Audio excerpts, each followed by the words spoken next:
Hello guys. This is a weird one. Sat in my mum's flat without my mum. She was potentially going to come home today, and I just thought, I'm feeling so exhausted about even doing something about my mental health. Do you ever get that? I mean, I won't go into, the details for those of you who know my mother. She's old. She's not that old. She's 75. She's become very immobile very quickly. I did a mental health chat last week or earlier this week, I can't remember. It's been a blur, about being a carer versus a caree, and how that isn't just about elderly parents. It's also about if you struggle with your mental health like me, or how people can become carers and carees within their relationships, within their families at different times, and in different configurations. So anyway, the expectation today was that a lot of kit was going to be delivered for my mum, mobility kit, a piece of kit for her to pull herself up in and out of bed, toiletry stuff, but also a very sophisticated piece of kit which encourages her to be able to stand in a semi-sitting standing. It's called a Saya something or other, I can't remember. Anyway, they're struggling to source them. I think there's a shortage of them being made or something. But anyway, this is all kit that the community care package that she's got wants to get into her home. But the long and the short of it is, without going into the details of that, every family goes through these things. I get that. So many of you have shared how much you identified with what I was talking about the other day, re my mum. But the side of it that I've just sat here just right now, and I've just kind of had a number of phone calls kind of suggesting that certain things aren't happening today, something else isn't happening today. My mum's in the best place she can be, which is hospital, but her physio is going slow. And so expectations have been shifted. I've gone from thinking, we're going to start that next difficult chapter of getting my mum used to her living situation. Anyway, and then, so those are the specifics, and everyone has those specifics. Everyone goes through those specifics. But then what's personal to everyone is how you deal with that. And all I've talked about this before, is I've just got this, it's like someone's got one of those old-fashioned corkscrews, that you actually do like that. Well, maybe all corkscrews are like that. It's a corkscrew. And I feel like someone's corkscrewing into my sternum and into my heart. So I feel very, very stressed. And the first thing I wanted to do was, I was thinking, oh look, get into town and get to a meeting, get to an AA meeting.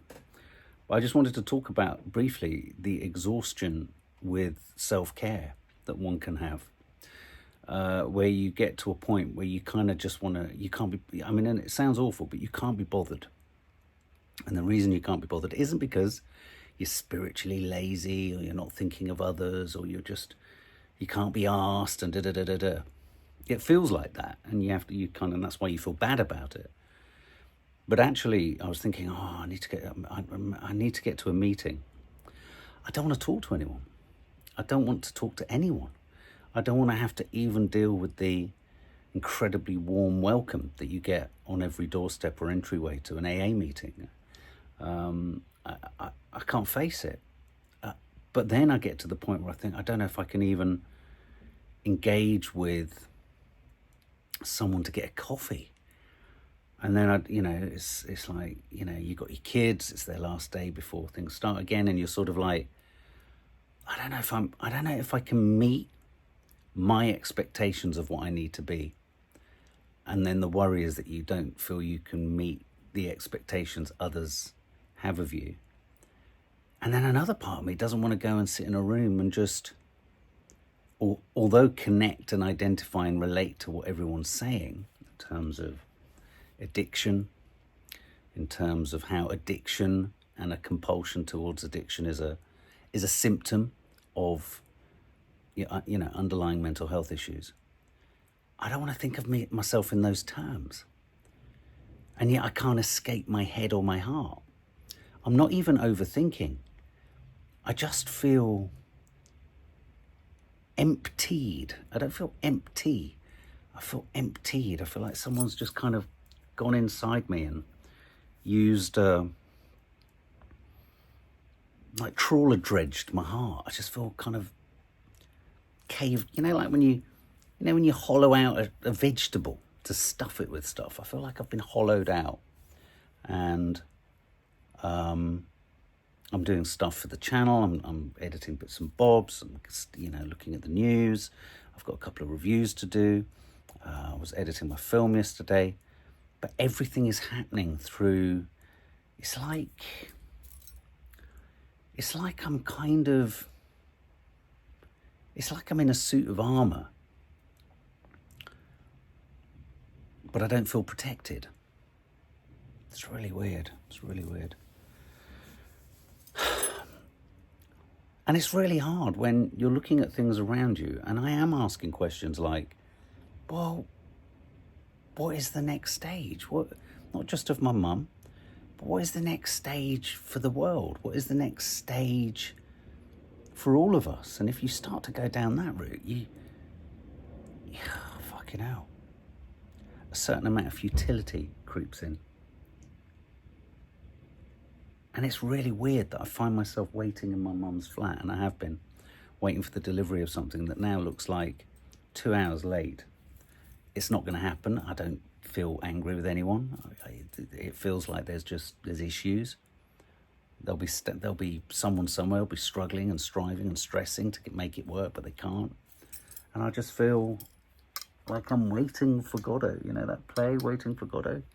And then you realise, God, how much of our lives are about actually, even when we're busy, keeping busy just to fend off thinking about other stuff. Nadia said to me, come on this yoga thing this weekend. Come with me. 2 hours of meditation. And I know it would be the right thing to do. I know that. She says it, she's saying it, she's offering it with such a kind heart. It's, it's run by someone who I'm very fond of. Why do I feel like I'm not enough? Why do I feel like I would need to be something more in order to do it or allow myself to do it? Why do I feel, it's not even like unworthy, it's not like I just feel, look, we've talked a lot about it. With mental health, I was talking to someone else the other day, they may know who they are. I had a brief bite to eat with them over lunch, and they were saying how much some of our early days mental health chats really resonated, cut through, and helped them through a difficult time. And one of the things that I used to say an awful lot back then, and it hasn't changed, one just gets used to it and thinks, well, maybe I shouldn't keep going on about that. Trying to love yourself, and it sounds really fucking, even just saying that is so tough. But trying to be kind to yourself, or trying to be authentic with yourself, is really tough. And bizarrely, recording something like this when it's not live, because when these are live, and that's not to say we won't do other live ones like this, I'm very mindful that I want to cater for everyone, and I don't want people to feel ignored or missed, or if they're struggling. But I don't know, I just thought, wow, when you have these moments where I feel like, ostensibly to the outside world, not an awful lot has changed other than my mum's become a little less mobile, a lot less mobile. Her life's going to change again. She must be thinking, what's the next stage? What's next? How does this... I'm thinking that. Then you reflect backwards and you think on everything before that's come before. I can see a photograph of my granddad over there. I can see a photo of my grandmother holding me. I can see my daughters. I can see me doing a run in Canterbury when I used to run marathons every fucking 6 seconds.